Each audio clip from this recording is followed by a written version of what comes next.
Welcome, today in front of me Lenovo TAB 4.8, and I'll show you how to find and manage sound settings on this device.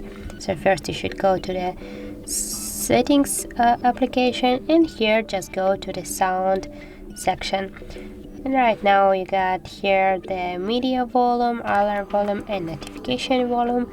You can change the volume by swapping with your finger to the left or to the right by this way.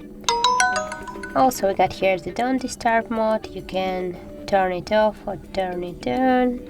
Also we can change the notification ringtone here, and you can see here the settings from other sounds by, for example, when you just lock your screen, you can tap here on the switcher and you will lock in your screen. You will hear the lock sound by this way.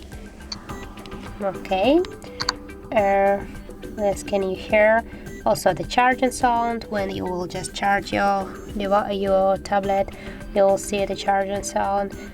For example, the touch sounds when you will just tap something or open the app, you will hear the sounds. Now we'll just turn it off.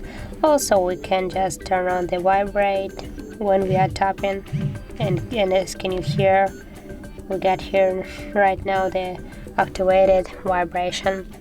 So that's how it looks. If you found this video helpful, leave like, comment and subscribe our channel.